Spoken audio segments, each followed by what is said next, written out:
Joe Triani, give him a round of applause. Our president.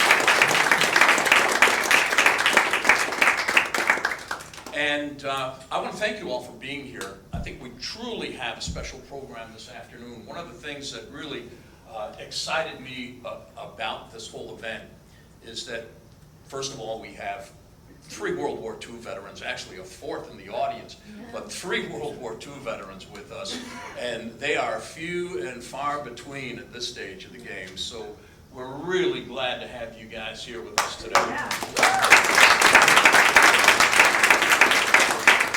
And they bring to the table 3 different perspectives about military service during World War II. We've got Ed Malatesta here with us. 99 years old. Young. Served in the United States Army, a combat veteran in Europe, Purple Heart recipient, was wounded in action, and a member of the 3rd Infantry Division. And the 3rd Infantry Division had the distinction of having more casualties than any other U.S. unit during World War II.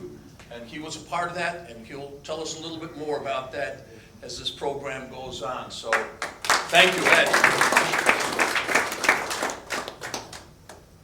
And even 100 years young, Marie Kowalik. And that's her son over there.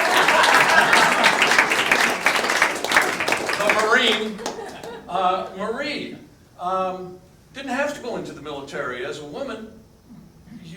That was a choice that you made. Served in the United States Army, the Women's Army Corps, served in the Medical Corps, and really was a pioneer in the treatment of, well, now it's PTSD cases at Walter Reed Army Medical Center in Washington, D.C. Give her a round of applause.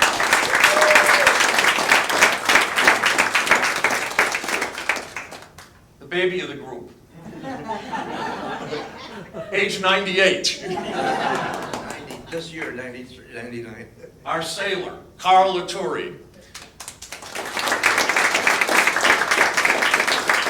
U.S. Navy, served on the aircraft carrier, the USS Shangri-La, in substantial combat, extensive combat in the South Pacific. And one of several highlights is that he was literally in Tokyo Bay and witnessed the Japanese signing of the surrender documents on board the USS Missouri in 1945. So,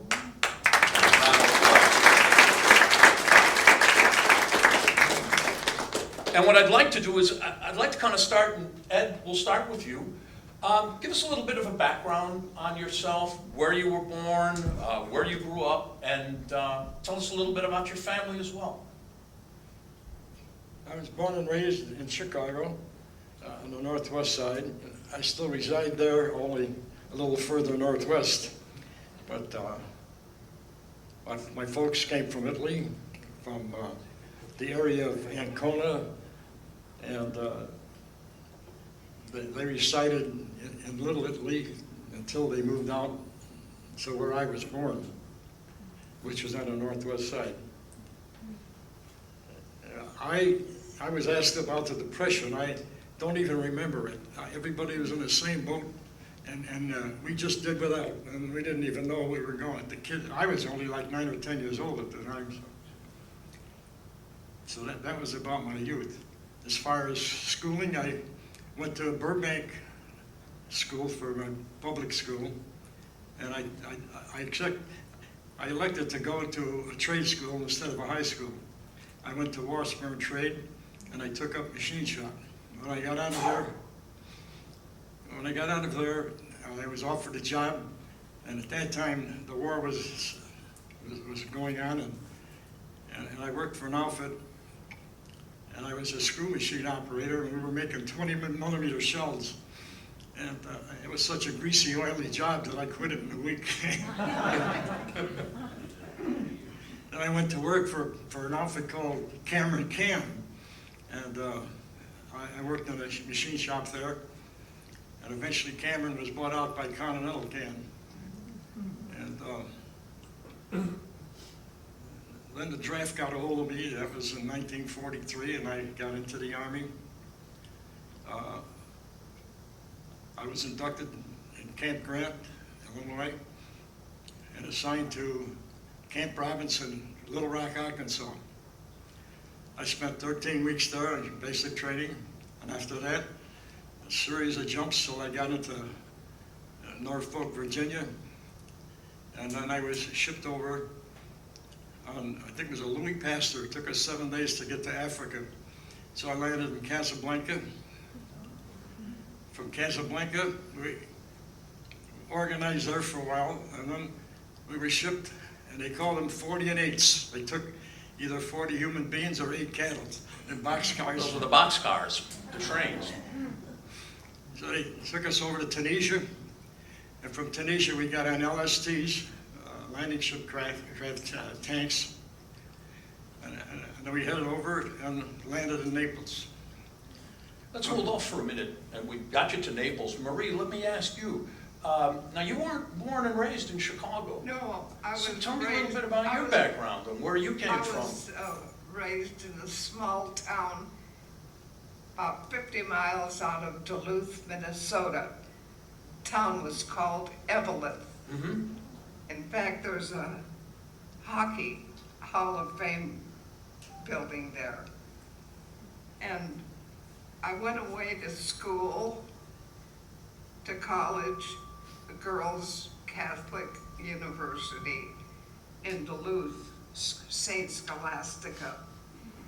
And when the war broke out, I had put in 1 year of schooling at Scholastica, but I was anxious to go into the service. But I was an only child, and my parents were against going away. And your parents were, where were they from? My They were parents are from Italy, also from Italy. a small town outside of Venice called Monastir.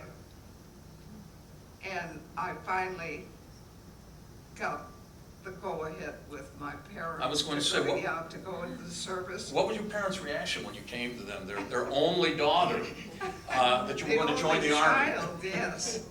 And so I enlisted in '43, went to Des Moines, Iowa for my basic training, and from there they sent me to Beaumont General Hospital in El Paso, Texas.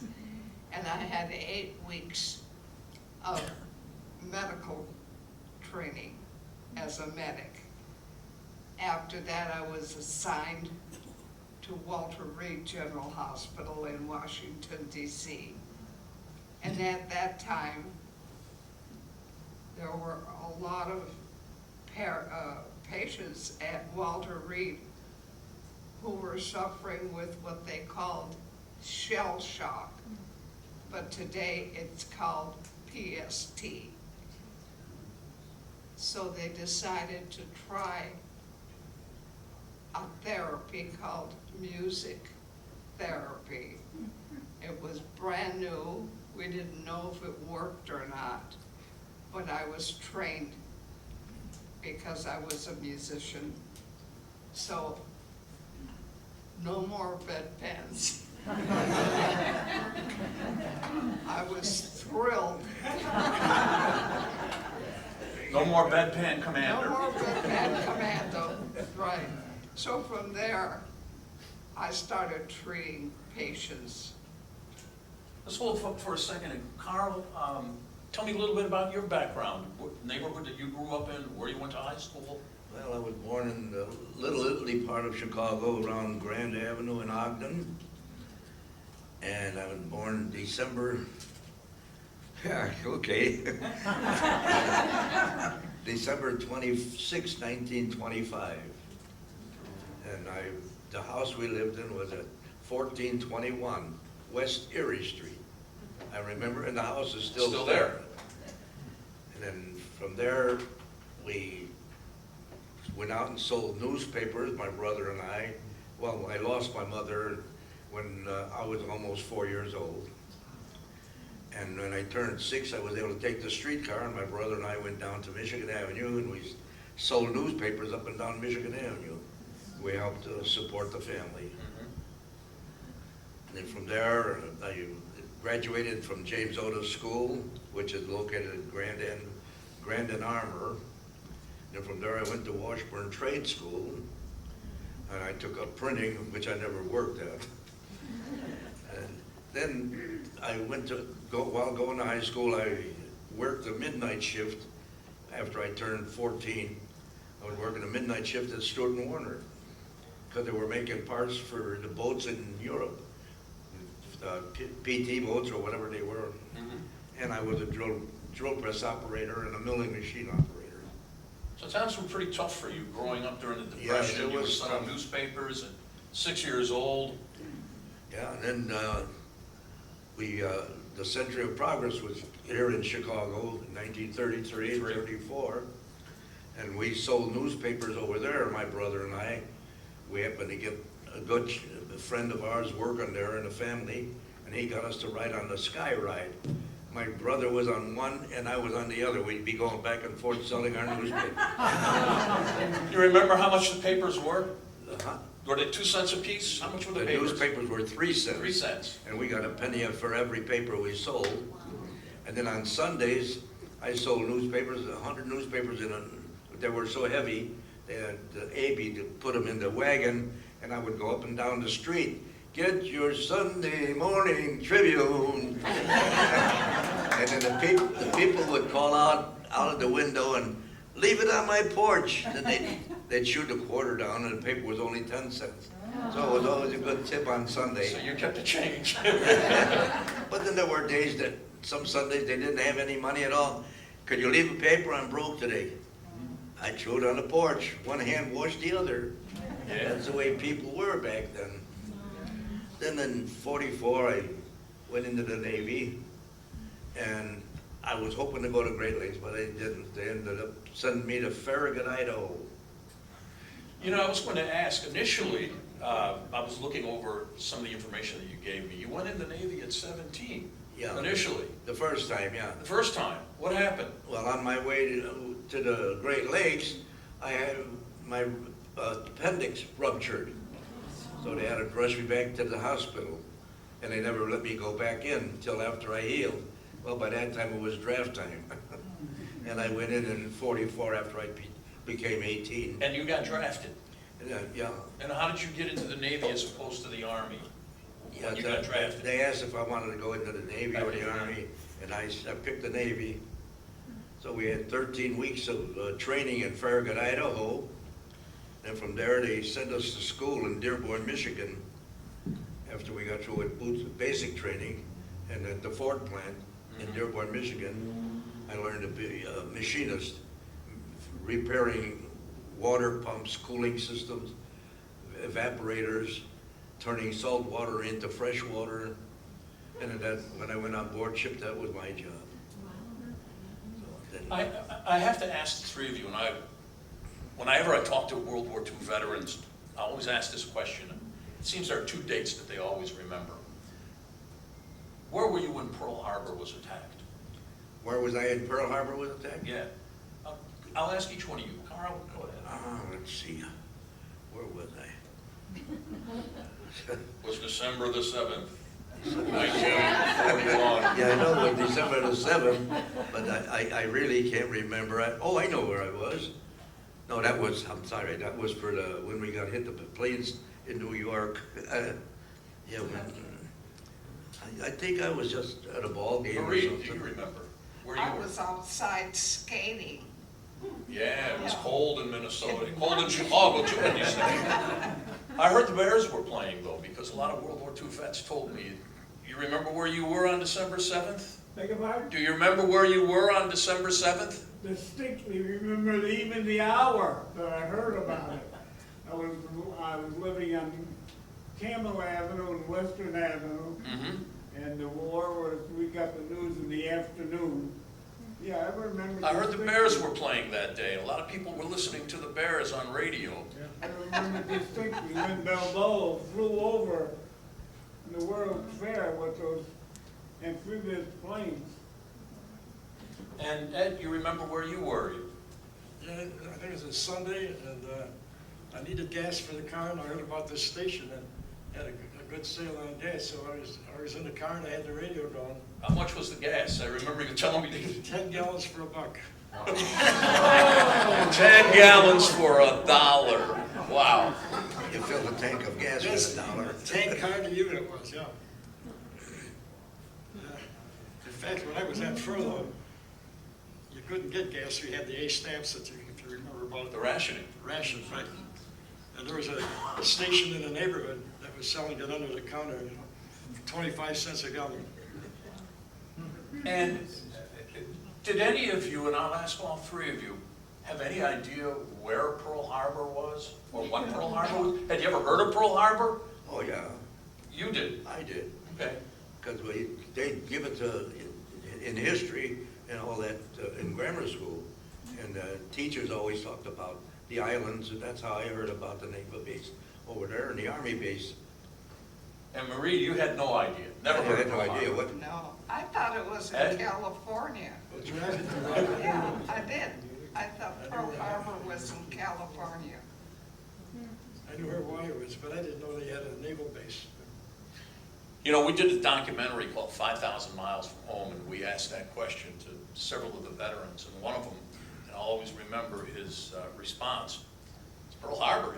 Pearl got attacked. He said he thought it was a girl named Pearl that got raped, had been attacked. So most of the people alive at the time here in the United States really had no idea where Pearl Harbor was.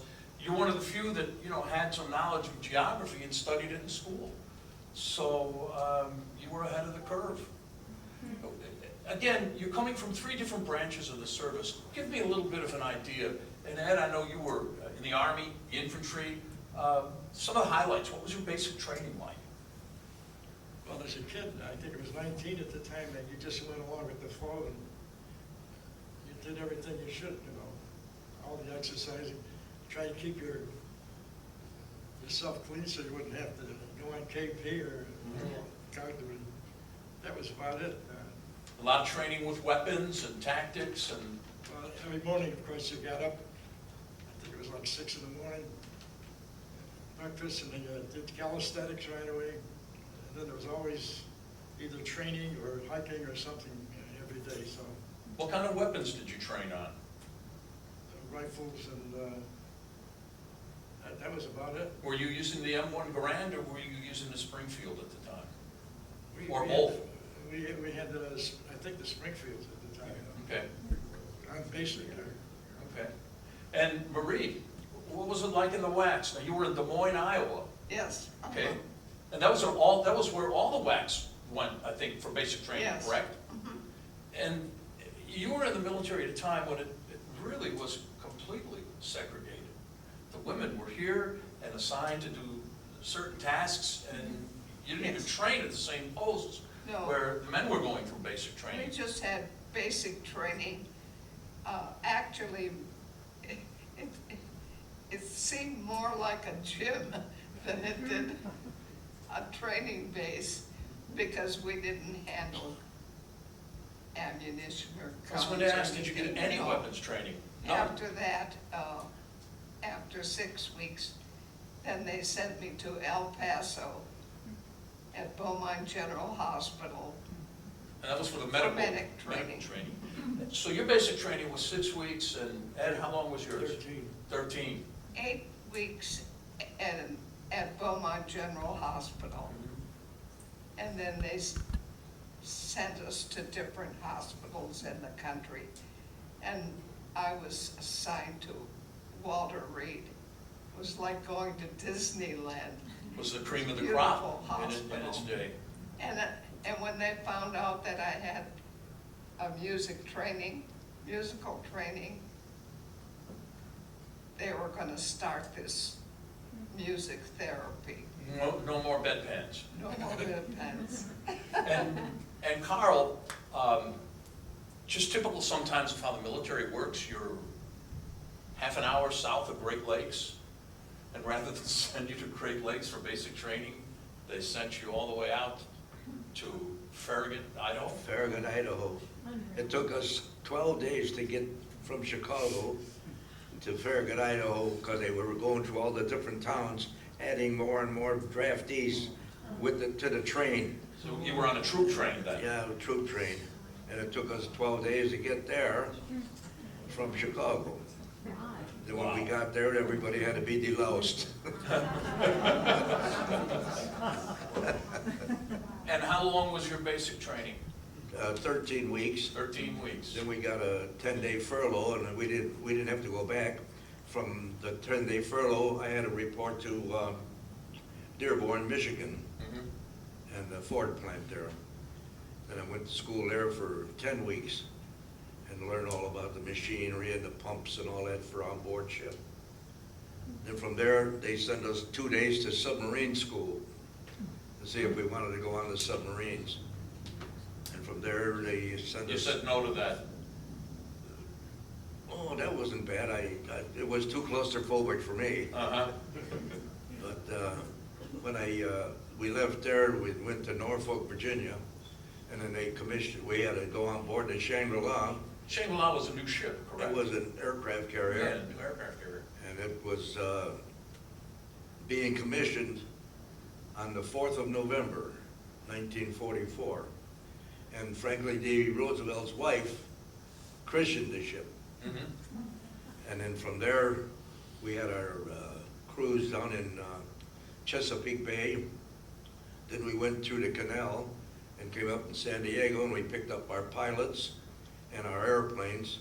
Then we went to Pearl Harbor and finished refueling and getting the rest of our ammunition for the planes and for the guns that we had on board ship.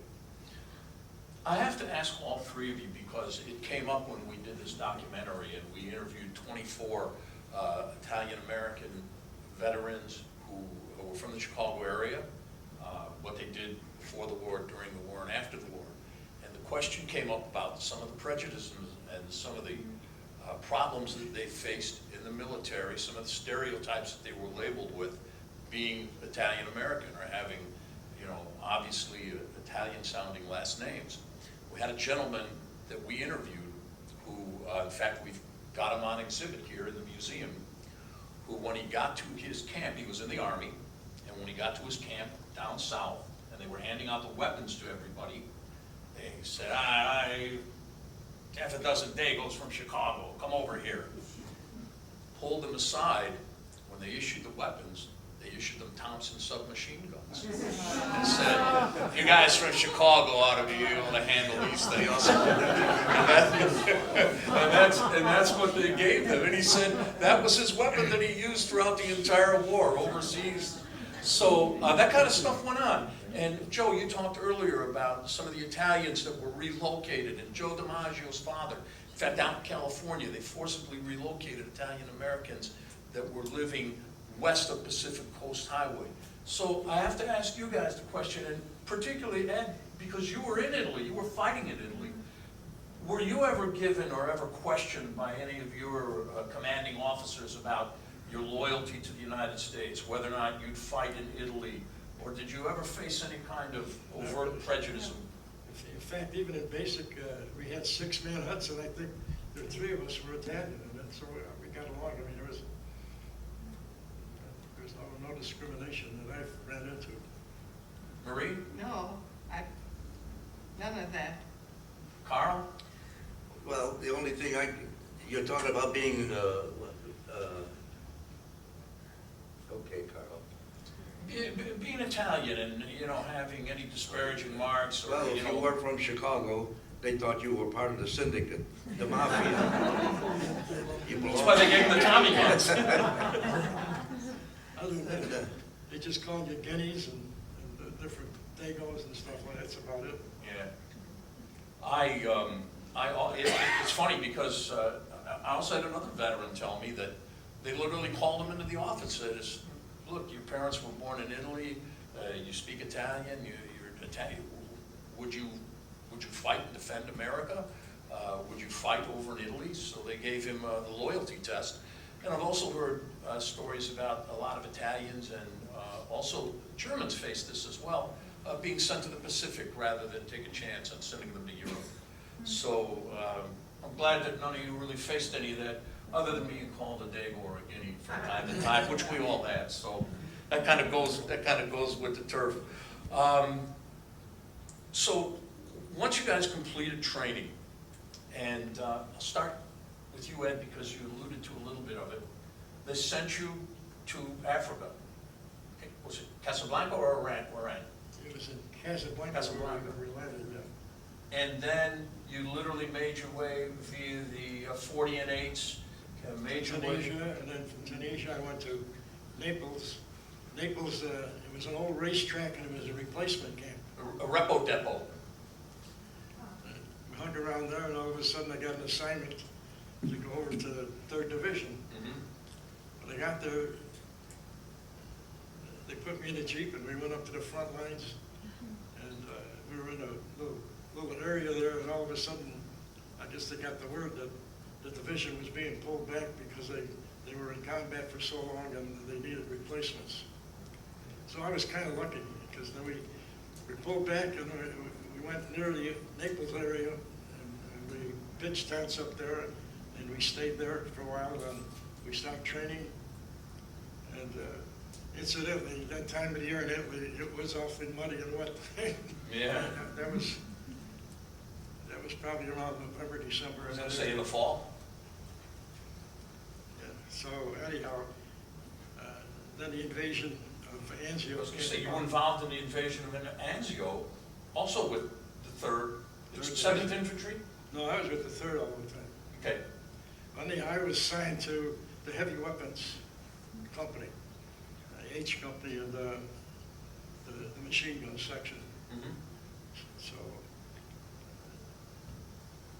after boarding the ships, we got on LCIs, landing craft infantry. Landing infantry. And I was #1 gunner all of a sudden. And I had to carry the tripod. And some of the experienced boys, they said, well, when you get on there, wear your preservers up high, because if you don't put your life preservers up to it, you get in the water and it'll knock you over. So that's what we did. We got off the side of the ships, walked into the water. It was up to here. I didn't know what to expect.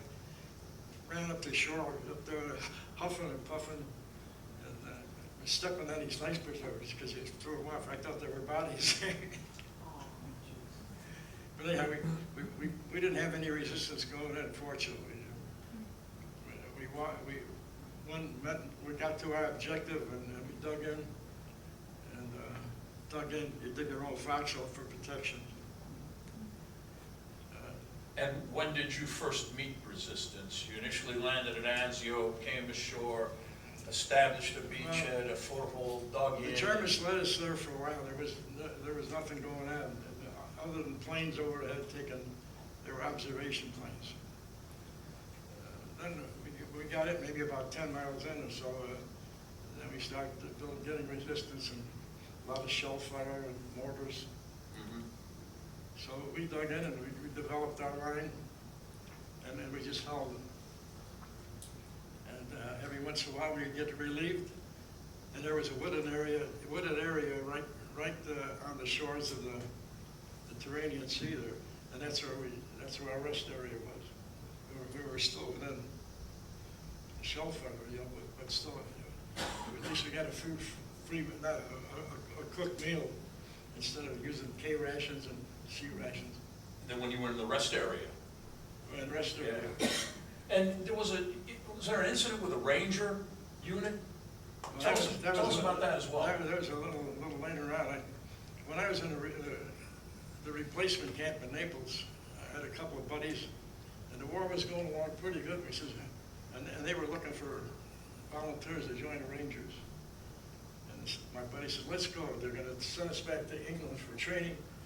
By that time, the war will be over. I said, I don't think I'm going to join. So he did. It turned out to be a pretty good move on your part. It was a good move on my part, because we were going back to the rest area, and all of a sudden we got orders to go back up to the front again.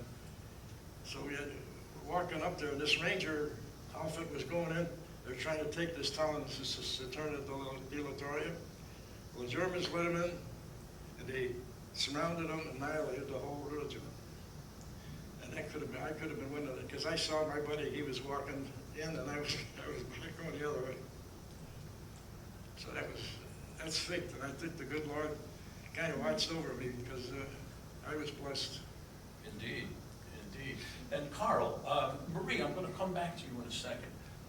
And Carl, after you finished the training, you guys went through Panama Canal. Yeah.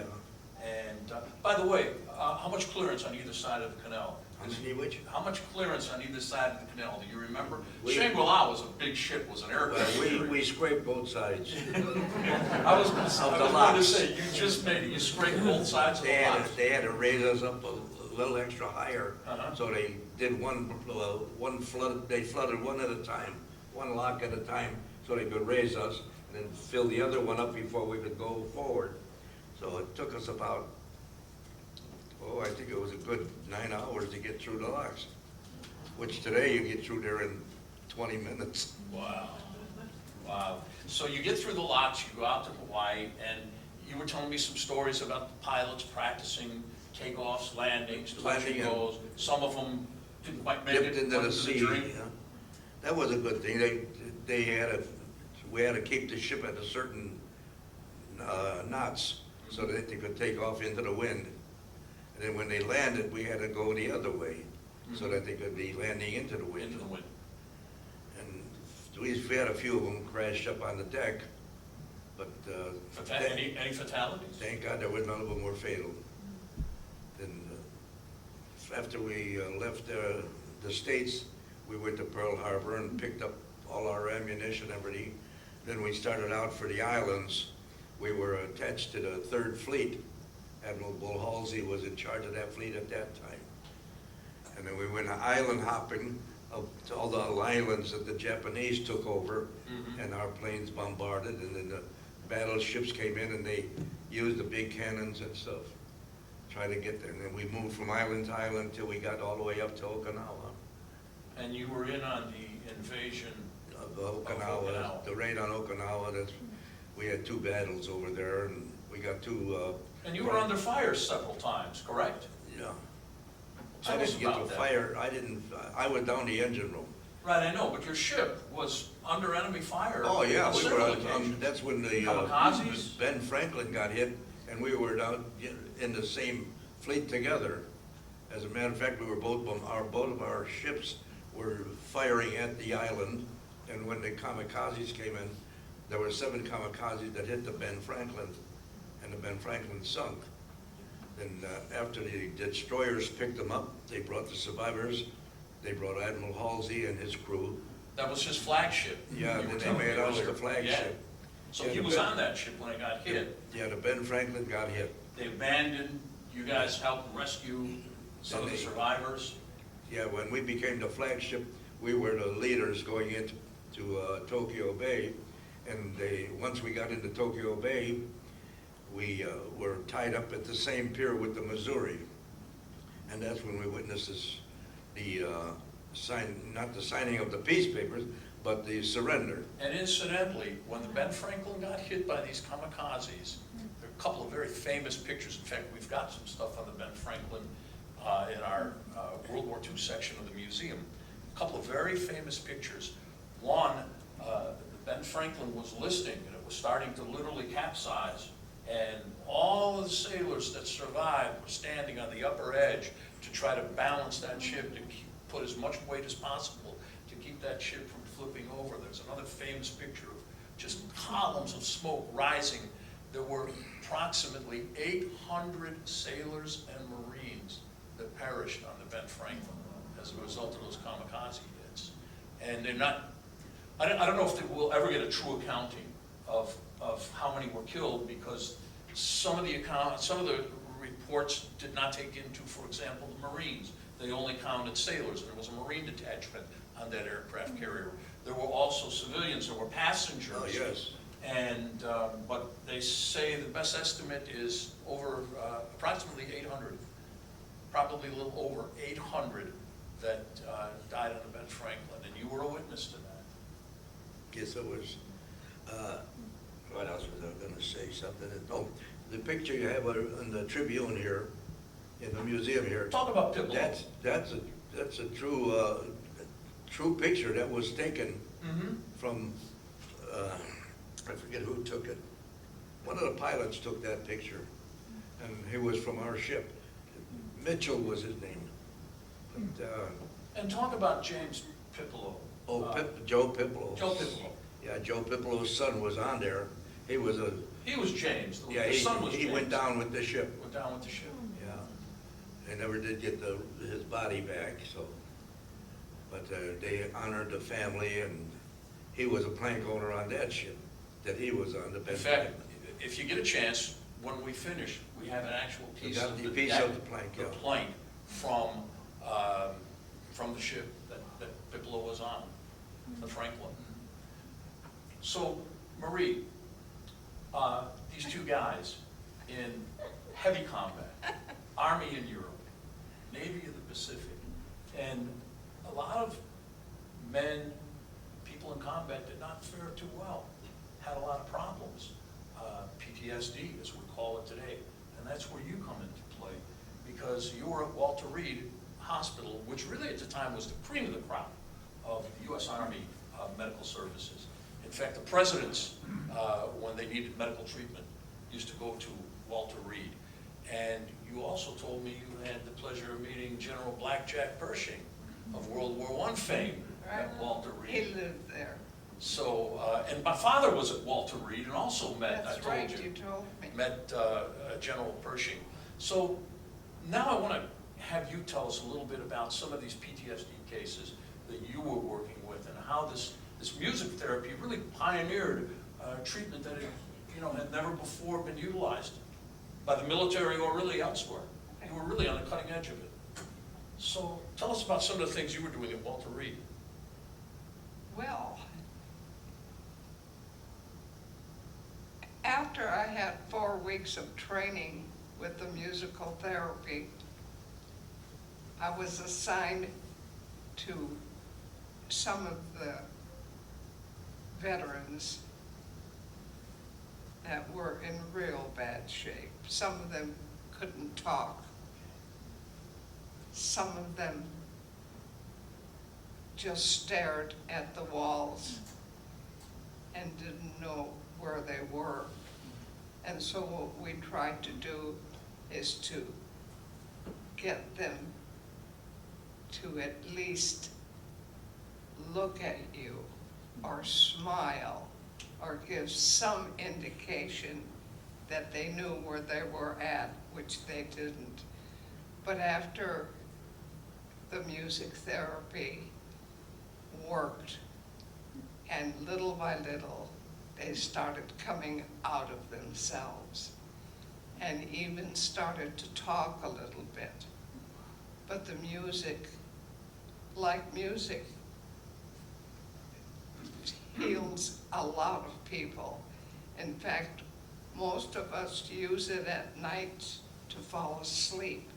It's very soothing. So we knew we were doing the right thing. And I hoped that a lot of them are still around and, living a good life. And our veterans today need a lot of therapy. And we should, try to do something for them. We're not doing enough for the veterans, but we have to. Now, you were enlisted, correct? You were not an officer. You were a corporal in the Women's Army Corps, correct? But with this music therapy, you were mostly working with Army psychologists and working mostly with officers and treating these cases? Yes. Ed, I want to turn it to you for a minute because you were wounded. Tell us where you were wounded. This was as you were moving up and left Italy to go into France? No, Or were you wounded in Italy? This is in France. In France, yeah. After Anzio,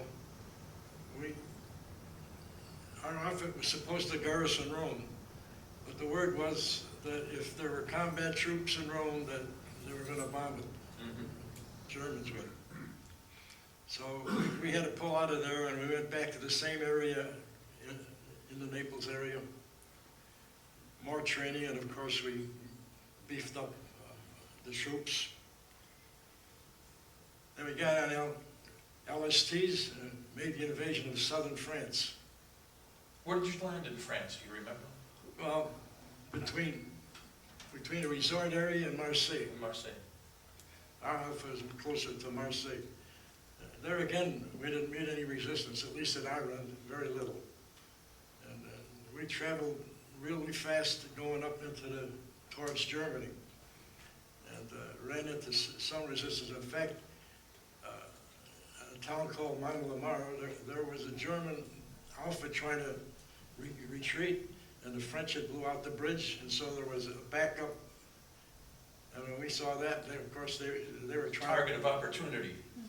Yes, and they were trying to protect themselves, so we had a battle there, and we called for artillery, mortars, and there was even air support came in. And after it was all over, we walked down that road, and it was pitiful because there was every conceivable vehicle. In fact, there was even a railroad gun we picked up. Those are big monsters. They were like 200 and some millimeters when they shot them at you. But anyhow, we advanced, and there was a wooded area, I think it's St. Foy Forest, just before St. Die, France, St. Die, Germany. And that's where I got wounded. They built a line of resistance up, and they had us zeroed in. As soon as we hit this one point, we were shelled, mortared, and everything, and we had no protection. We had to hit the ground, and a shell come in, and I got hit in the arm, and then I started back, and one of my buddies, he got hit around the eyes, so I waited for him, and then about that time I got hit in the leg. So you were hit twice, arm and leg. And you helped your buddy, who couldn't see, Well, I helped him back. make it back to an aid station. We went back to the command post, and eventually a jeep took us back to an evacuation hospital. And next thing I knew, I woke up in bed, and I stayed there a few days, and then they flew me to England. Mhm. I went to England and went to the hospital there, and the physician would come around and make the rounds, and he'd tell the nurses what to do, and then if your wound took longer than 90 days to heal, he would say ZI, that meant zone of interior, they'd send you back to the States. So I got ZI, and I came back to the States on the Queen Mary. Wow. You said you came back in a hospital gown, huh? Well, not like how you just had, you had Pajamas? Yeah. army pajamas on, yeah. So I thought, geez, I'd go to a hospital close to home since I lived in Chicago. So we got on the bus, and the guy said, "You're going to Spokane, Washington from there." Sounds like what happened to Carl. VA hospitals, military facilities, we had a couple of great ones. One down by the University of Chicago, here right at home, and they sent you to Spokane, Washington. So anyhow, we had a layover at Union Station for a couple hours, so I called my folks up, and they came down, and I got to see them after a couple of years. Did they know you were home yet, or did they No, have no idea? No, I called them and told them that I was going to be there, so. What was that like, when they came and saw you? Kind of touchy, it was kind of nice. And that was the first time they'd seen you in how long? Probably about a year and a half, I guess. Wow. And how much time did you get to spend with them before you had to get back on the train and go out to Spokane? Well, we had dinner at Fred Harvey restaurant. Remember those? They served us food, and then we got on the trains and took the big trip to Spokane. Baxter General Hospital. And how long were you in the hospital in Washington? And then were you finally discharged from there? Or? No. I was there. Of course, I had a busted arm, and the thing was shattered, and I was in a cast. So, as far as the leg, that was a flesh wound that healed up not too long. But let's say I think I got in January. I'd say about 2 or 3 months. Then I got reassigned back to duty. I got sent back to Fort Sheridan, and And you were guarding POWs? Well, that was one of the jobs. Me and another guy had to go up to, I think it was Dakota, and pick up a GI who went AWOL. And bring him back to Fort Sheridan. Then after that, a group of us had to go up to Sturgeon Bay. Uh-huh. And they were picking cherries, the Germans were. And we had to guard them while they were picking cherries, and had to pick so many buckets a day, and we'd chuck them in and all that. And so after that was all over, I went back to Sheridan, and then I got reassigned to a POW camp in Des Plaines, Illinois. I never knew it existed. It was right on River Road in Euclid, in a wooded area. It was an old CCC camp there. Mm-hmm. And there were like 200 German prisoners there. And were they just held there, or were they being used No, were they working? No, the farmers and some of the businesses in the area would come and pick up 20, 30 of them and take them to their establishment, and they would work for them. I have to ask you, when you were guarding the German prisoners, because I had another veteran tell me that he was doing the same thing. It was here in the States, and they gave him a rifle, but they didn't give him any ammunition. He said, "Are you nuts? I'm going to guard these POWs." He was told, "Hey, don't worry about them." Well, the group that we had, they were no problem. Right, they were no, besides that, they don't know it's not loaded. You know it's not loaded, but they don't know. So just go out there and make sure none of them walk away. And, were you given live ammunition, or was it basically what you were told? Really, I don't remember now. But they never gave you any problem? No, they had a compound Yeah. and a barracks to live in, and when you got through, we check them in and check them out. They'd go to their compound, and they had their own cooks. They were happy. They play soccer in the compound. And when were you finally, when did the military finally deem you fully healed and having served your time? When At were that you time, discharged? the war in Germany, in Germany was over, and they were going by the point system. And I had 72 points, which was enough to get out then, so I went back to Fort Sheridan, and I got mustered out there. So I got out in October of '45, And Carl, what about you? Tell us a little bit about, now you took us up to Tokyo Bay where you witnessed the surrender. What happened from Tokyo Bay? Tokyo Bay, well, we didn't get stopped by any of their ships. They were already, they knew they were gonna surrender. And when we pulled in there, they had tugboats bring us up to the piers so that we could be lined up and tied up at the pier there in the naval yard. And then we seen the admirals with all their gold on them, and our military bosses working hand in hand and shaking hands and saluting each other and all that. Then they gave us time off the ship to walk around the naval base. Did you actually get into Tokyo, or were you just restricted to Right in the- Tokyo, yeah. Okay. And then when I went ashore, and the Marine was on duty. He was on duty at the main gate, and he said, "Don't go too far." He said, "There's still some snipers out there." So I walked about, maybe 200 or 300 yards, and I said, "I better get back." And on my way back, the little girl was walking up to the Marine at the gate. She raised her arms up, and she had 2 hand grenades under her armpits. And that was a witness that I saw that I just can't do it.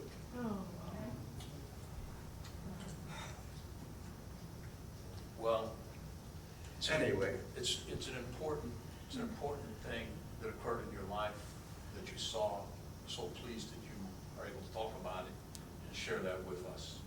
And we thank you for your service. Right now, No, I'm a little stand. confused and upset. Yeah. When were you discharged? I was discharged in May of 1946. Everyone remembers that date. I spent 2 years, 2 months, and 20 days in the service. And then I was only You don't know the number of hours? if I think hard, I'd be able to give you the seconds. Anyway, I would have made a career out of it if I Really? wasn't planning on getting married. So, We eloped to get married when I got home. And Marie, you told me you were discharged after the Japanese surrender. Yeah. So October-ish of 45 as well? Yes. And what are some of your most memorable experiences from having worked with a lot of gentlemen veterans who went through, both of these two veterans who went through? What are some of your most memorable experiences at Walter Reed? Well, the thing I remembered mostly was the fact that we had to be in Class A uniforms on the post. And Washington DC is over 100 in the summer. But because of that, when a president or a general came on the post, we had to look like we Soldiers. soldiers. And that's the one thing I remember about, being in Washington. But it was a great experience. And I got to see General Patton come through the gate on a motorcycle. Oh, really? But it was a wonderful experience, yes. Ed, when you were discharged, what did you do after the war? And how was, after all you've been through, and then the hospital and combat, now you're back in the U.S. and you're cut loose from the military, how was it getting adjusted back to civilian life? Because, you feel like it's empty. I mean, all of a sudden, you were surrounded at one time with a lot of people, and now all of a sudden there you are all alone. I always figured I didn't want to go back to the job I had, but I eventually, after collecting the compensation and all that, I went back to work. And there was an opportunity to get up in engineering, so that's what I did. I went to night school and Was this on the GI Bill? Took advantage of the GI Bill? and I got into engineering, and I stayed with the company for 43 years. So. Wow. Incidentally, the GI Bill was probably the greatest piece of legislation. Marie, you and I talked about this. The GI Bill was probably Wonderful. the greatest piece of legislation that this country ever passed. And what it did is literally change the course of this country, because it opened up the opportunity for so many veterans that had served to go on to technical training, to go to universities, to become professionals. I've talked to so many people that have told me if it wasn't for the GI Bill, the thought of going to college was just inconceivable. There was no way my family would have been able to afford it. But the GI Bill opened up so many opportunities. And it was, again, probably one of the great pieces of legislation that this country ever passed. Yes, and they paid you to go to school. We got $90 a week, a month, just going to school under the GI Bill. There you go. And what was great about this was that you could go to any university in the country. Mhm. You could go to Harvard if you wanted to, Mhm. or you could go to a Wow, that's mechanics beautiful. school. And that was a great thing, and I think that we had a better time after the war than a lot of our boys have now that get out of the service. Yeah.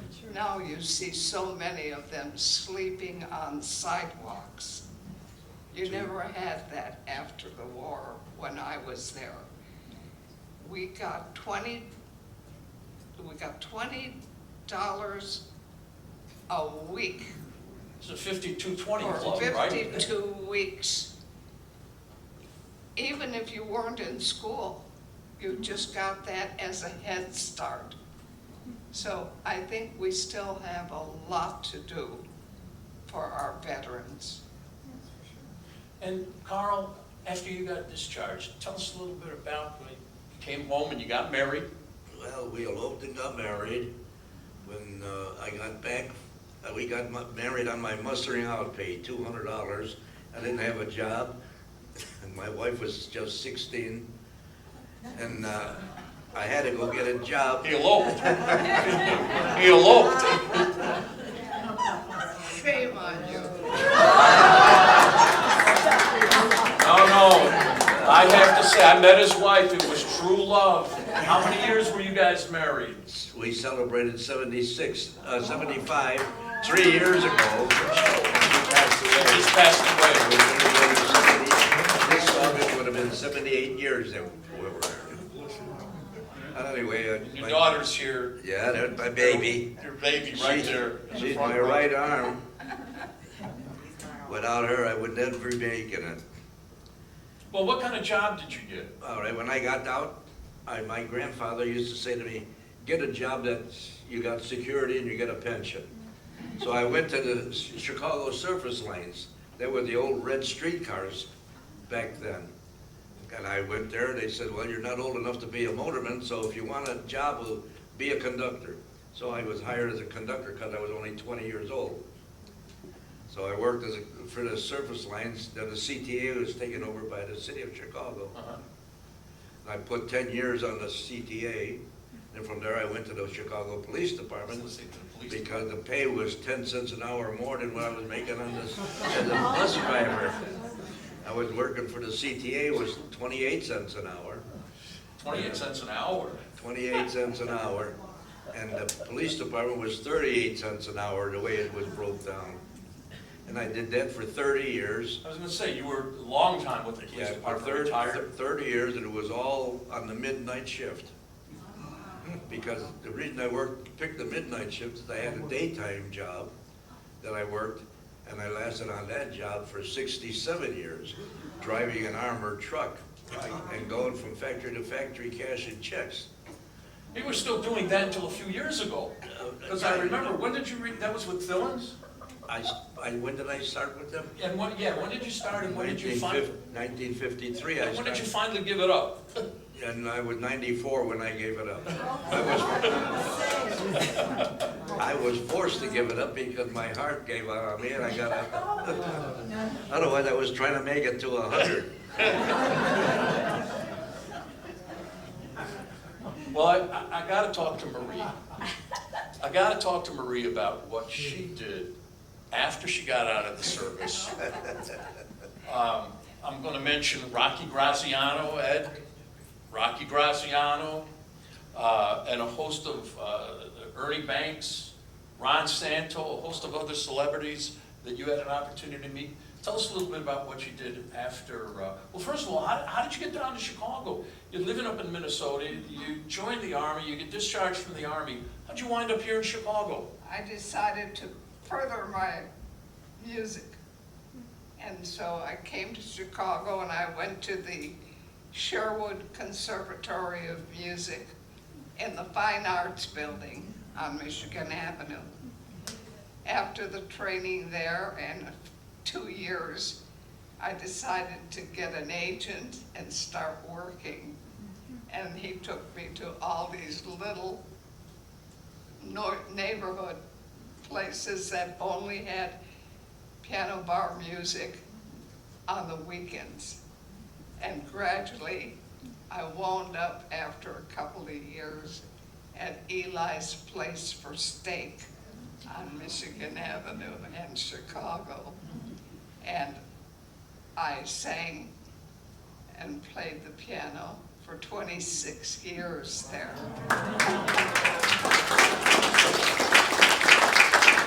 And who were some of the, I mentioned Rocky Graziano, who were some of the celebrities that you used to meet, and you palled around with, performed with? Oh, Shecky Green and Gail Sayers came in all the time, and Mike Ditka came in every Sunday night after the sports broadcast, after the football game. He used to be on Johnny Morris's section of TV. Then they all came into Eli's, sat at the piano bar. We had some good times there. And one other story that I'd like you to share with our audience. You were around from time to time, some unsavory characters. Being in showbiz, you know, back in the day, right, in Chicago. Is there something about the place you were working at got raided? Oh, one of the first places I started working was a place called the Grand Club. It was on Grant Avenue. And I didn't know. I just like the sound of the name, you Yeah, know, the the Grand Club. Grand Yeah. Club. Grand Avenue in North. And I didn't know there was gambling upstairs because they came to the place. Outside was the staircase, so I never saw anybody coming through. That's your story and you're sticking to it. And I remember an agent that booked me there said, if there's ever a fight, never stop playing the piano. Because it causes tension. Just keep playing. So one night, sure, they got raided. And the lieutenant came up to the piano. Now remember, I'm only 22 years old, just a young musician. And he says, little girl, you can stop playing. Take your music and let's get out of here. And everybody else was going into the paddy wagon. And I had my music and I'm waiting for the bus. And my boss, who was one of the wise guys, What was his name? was in the paddy wagon. He says, Marie. And I said, Marie. I don't know you. I was afraid I was going to. And what was his first name? Rocky, It was what Rocky. else? So I finally went up to the paddy wagon. He went in. He says, here's something to hold you until you get your next job. And that's how I first started. So when people say, you worked at Eli's, I paid my dues. The Grand. And then the funny thing was, I found out that the fellas would come in with their girlfriends on Wednesday night, and on Saturday they came in with their wife. So they had their wives and their mistress. And I had to remember, don't say hello to him. Pretend you've never seen him before. So that was my life. I've got to write a book about this. Of course, if I write a book, I've got to leave town. That's the story of my life.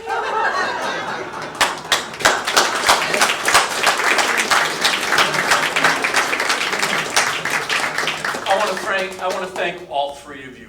This has been magnificent. You have given of yourselves to us. It's been our privilege, our honor, truly, for us to be here, to have you here. I'd like just to ask you any final comment about your service, life in general. Ed, you're 99 years old. Any final comment that you'd like to say?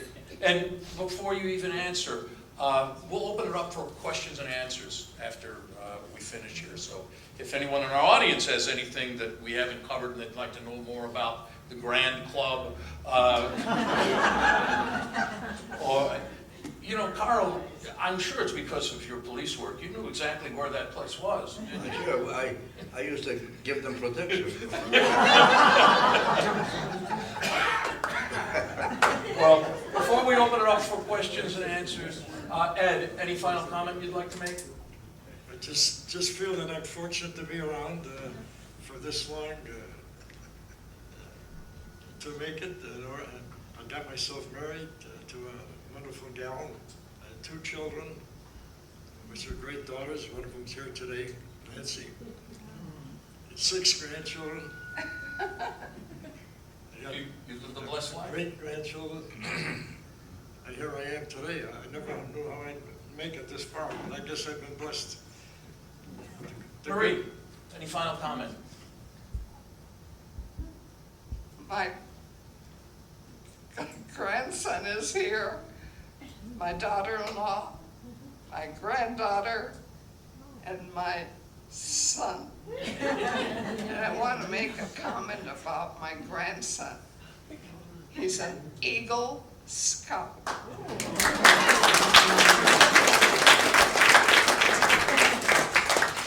And my daughter-in-law taught special children in school. And my granddaughter volunteers with the honor flight people.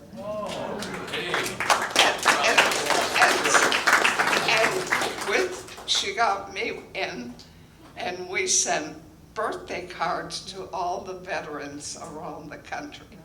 So you're still serving today? Yes. And incidentally... I'm not through. Go ahead.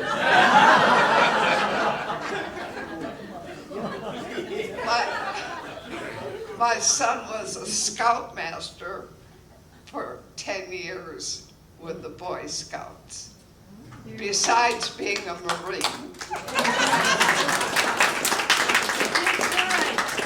I just want to mention, 100 years old, and the Grand Marshal, right, at the Park Ridge Right. Memorial Day Parade. And my son was with me. And we rode in a gorgeous 1956 red Cadillac convertible. It doesn't get any better than that. Carl, any last comments you'd like to make before we open it up to questions and answers? Well, the only thing is, they should have kept the draft on, and everybody should get it to serve 2 years, at least 2 years. And another thing, I celebrate, or I have something doing at Navy Pier every December 7th at 7:58 in the morning. I've been doing that for the last 20 years. We have a ceremony there. We got a flag ceremony, and we play taps. Then we throw a wreath in Lake Michigan. And I've been doing that for 20 years, and we'd like to see more people show up. But it's cold weather, and the old people can't make it anymore. I'm used to cold weather. I'm from Minnesota. I'd like to make one comment to all of you, particularly all the veterans here in our audience here with us. Somebody gave me this, of all things, this morning, and I thought, you know, how prophetic that I literally get this morning from a friend of mine. And I don't know why he gave it to me, because he didn't know about this event that we were having this afternoon. But it's a patch, and it says, "The nation which forgets its defenders will itself be forgotten." And I wanted to share that with all of you, and I wanted to let every one of our veterans know that you will not be forgotten. That this country owes you a debt of gratitude, and you will be remembered far beyond your years here on this earth. All of you.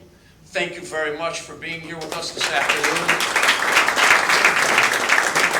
And we'll open it up if anyone has any questions. Right here.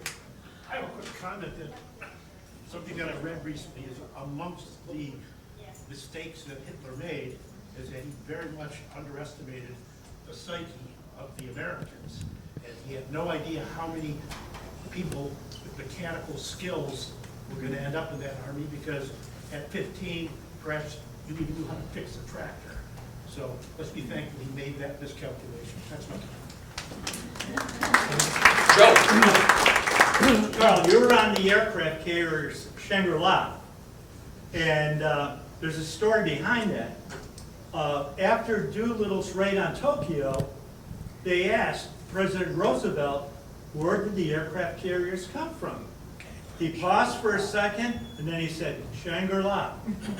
And the Japanese were going crazy trying to find out where Shangri-La was.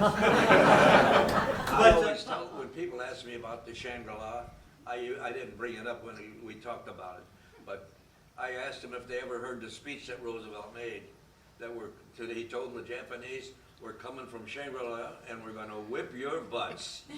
In the speech, as a matter of fact, whenever they show that particular segment on TV, that speech is always said.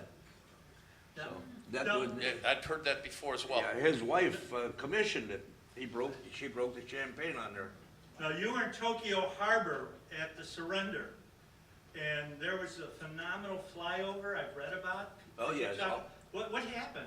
Well, that all the aircraft carriers and then all the land planes that were on the occupied islands all flew over during the ceremony. And Hundreds, if all not of our, thousands of it looked like aircraft. it looked like a swarm of bees out there. You couldn't see, the sky was loaded with planes. We took our planes out so they could get off the ship. Then that's when we came back and tied up right at the Missouri again. And that's when I witnessed it. I got off duty. I was down in the engine room, and when they tied us up, I came up topside, and then we saw what was happening. And that's when I got on the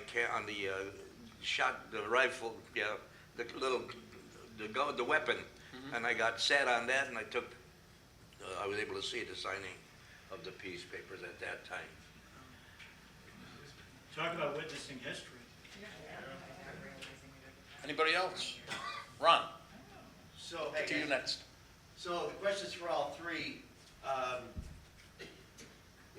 We know that Italian Americans were the largest ethnic group that served in World War II.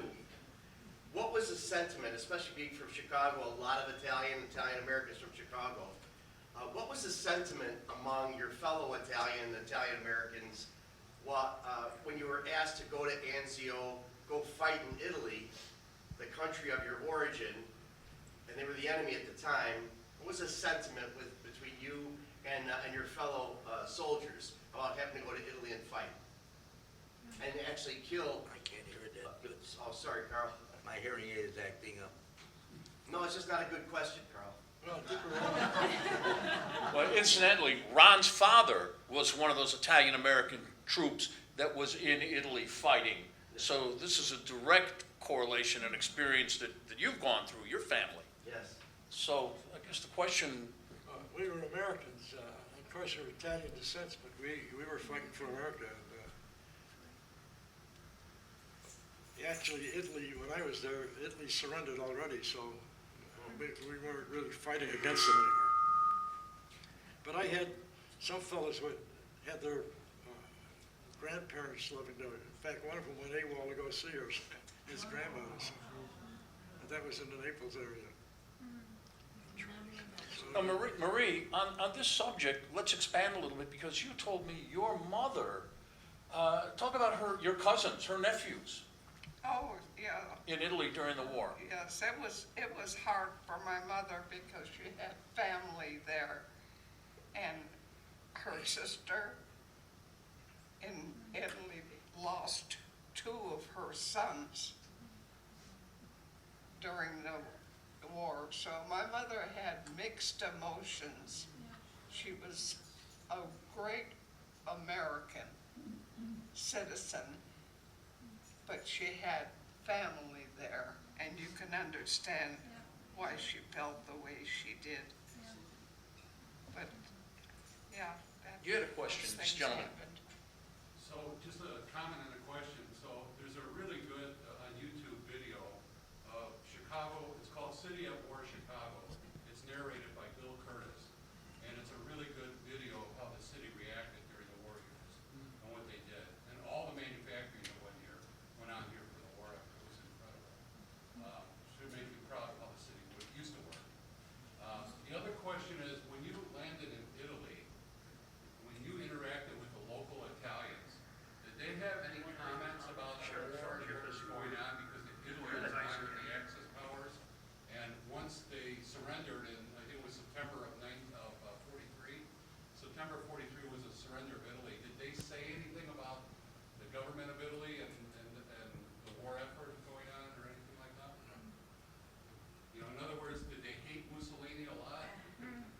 wasn't involved in anything like that, no. You're just a GI, you're just, just struggling to stay alive, you're not worried about all that. Yeah, do what you're told to do and when you're told to do it. You know, you had mentioned that documentary on Channel 11, and Joe, I'd like you to say a couple of words about it, because you were part of that documentary. Correct. I worked with John Davies, the executive producer, and I was an advisor on that documentary, but I also had some airtime. That was one of two documentaries. The other one was called Heroes on Deck, and about the United States Navy here in Chicago and carrier pilot training. In fact, both PBS productions are going to be given a documentary award coming up next week, and they will be re-aired on public broadcasting nationwide. But Chicago is a big, big Navy town. And the reason they did all the carrier flight training here was because of problems with U-boats up on the East Coast. And this is where President Bush got his carrier qualifications, out of Columbia Naval Air Station. In the works is building a Navy memorial down at Navy Pier, which would be kind of a miniature aircraft carrier on the ground. And they already have the designated planes, which they've been pulling out of Lake Michigan. I think there are now about 80-something Navy planes at the bottom of Lake Michigan that they've been pulling up and restoring. You could see them at Midway Airport. That dive bomber actually was in the Battle of Midway. It got shot up, brought back, and somebody flunked the landing and went into drink. Likewise, the aircraft over at O'Hare Field. Those were all pulled out of the drink, and they were part of the training planes. And people don't realize that you've got a whole generation of people that think of Navy Pier as an entertainment center and as an amusement park. It was actually an active duty naval station during World War II that housed thousands of permanent party people that were stationed there, that underwent training there. So Chicago is a huge military town to begin with, but especially a heavy influence with the Navy. Yeah. Great Lakes, Navy Pier, Glenview. A whole bunch of it was classified. That's where they did the training on some of the radar systems, on some of the U-boat, anti-U-boat systems. So there was classified training going on there at the same time. Thank you, Joe. Yes, sir, in the back, question. This question's for Carl, my cousin. So what was the worst, you described the Ben Franklin sinking. What was the worst attack that the Shangri-La went through while you were on board? I couldn't hear what he said. What was the worst attack that you ship? Our ship, we only got hit by one kamikaze, but it was just at the fantail. But we didn't have any damage at all to our ship. We were fortunate. One of the things it's just so typical of your generation, we only got hit by one kamikaze. Well, like that wasn't enough. So humble. So many of these World War II combat vets, when we did our documentary, Paul and I were instrumental in lining up a lot of these veterans, and had a difficult time getting some of them to talk. And time after time again, they would say, well, I'm no hero, you know, I just did my job. There are a lot of guys that did things far more brave and heroic than I did. And then I'd find, well, the guy's got a Silver Star, he was wounded for gallantry in action, he was wounded 3 times. I mean, just, you know, your generation just seems to be so humble, and it's a perfect example. We only got hit by one kamikaze. So, salute you. Thank you. Anyone else? I have a question. So it's for Marie. Your work in music therapy at Walter Reed, and a lot of the work in music therapy during World War II really was a spark for a lot of academic programs for music therapy following World War II. I'm curious, you know, you went into music performance. And what drew you to performance rather than continue on and be a part of music therapy following your experience at Walter Reed? I can't hear.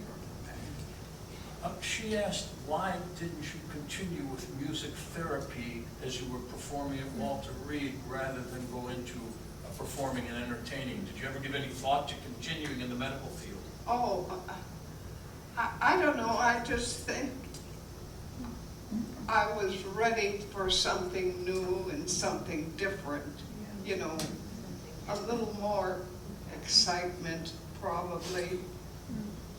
And I had so much music growing up that I just felt that maybe this is what I have to do, you know, now that I'm out of the service. So I just took a chance at it, you know, and it was good to me. It was It's an a good, education. a real education. Real education. Any more questions? You said you live in Park Ridge? Yes, sir. Oh, excuse me, I'm gonna go here and then back to you. Yes, sir. Missouri, a very good friend of mine. For the last 15 years, as a member of the Italian-American War Veterans, Post Number 1, Filippo Mazzai. He's been a lifelong friend for many, many, many years. His wife, his daughter, and for the last 15 years, he and I share duties at Navy Pier every December 7th. And I hope, with God's goodwill, we'll be doing this for at least another 20, Carl. Thank you. And Carl, your son is in Florida, he's in Florida, correct? And he's a Marine Vietnam veteran as well. Which, I'm sorry. Your son is a Marine. Yeah, he was in the Marines. and he was Vietnam, in Vietnam. Vietnam veteran as well. Yeah. So 2 generations of service. And your question? Did you live in Park Ridge, did you say? Or you were in the parade in Park Ridge? Marine. Marine? Yeah. Do you live in Park Ridge? Oh, yes. Do you know Don Hurst? Do you know They Don knew Hurst? John Don Hurst. Hurst? No. Don Hurst, okay. Don lives in Park Ridge, he's a World War II veteran also. Oh, And he went into the service into the Army Air Corps in 1943. oh. And he was shot down over Germany. I've lived in Park Ridge since 1954. He lives at the Summit in Park Ridge. The Summit? Oh, yes. I'm at Tattersall, Okay. condominiums, yeah. Incidentally, my father and Marie were, if they weren't at Walter Reed at the same time, they must have missed each other by almost a matter of weeks. So when she and I were talking beforehand, we had a lot in common comparing these stories that my father told me about Walter Reed. And he was pretty much, although not music therapy, but doing a lot of the same things you were, Yes. working with the same PTSD patients. This was immediately after the war. Yes, sir. Well, I do want to thank all of our veterans here, especially from World War II, and of course our Vietnam ones. My older brother, older, served in Korea, but growing up on the south side of Chicago, as we were just talking about, well, there was a veteran here, a veteran there. On the south side of Chicago, we had a veteran on every block. From next door neighbors to people, as you know, Tony was just saying about December 7th, and we keep that alive, and I participated a number of years, and I hope everybody can come out, but they're going fast. I mean, some of the people that I know had, had significant roles. My godfather, he was in the second wave at Normandy. Jim Cole went up he was a ranger at Normandy, at the I think Point du Hoc, and Fred O'Leary, who was, we were in the same parish. Always said that everybody said, he was in the war, had a small role, and then one day I'm at the treadmill at the Chicago Athletic Association, and Fred worked for me. He was a docent at the Pullman Foundation, and there was a picture of a Asian woman, young, and some soldier, young, a co-pilot, and a lengthy story. And then I got to the end, and there was Fred, who co-pilot on the plane that dropped the bomb on Nagasaki. And just as Fred was writing his book about it, we took him around to so many different places to speak, and people came up to him with their kids or grandkids and would say one thing: if it wasn't for this guy, I wouldn't be here today. And I think it's the same thing, no matter what role you had in World War II, all four of you here, we all thank you.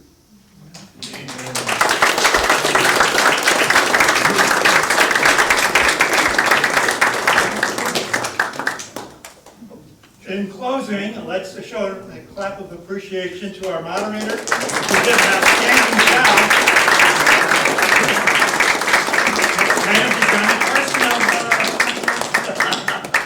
And of course, our World War II vets, thank you for your time, sharing your story. Stand up. Stand up. Stand up.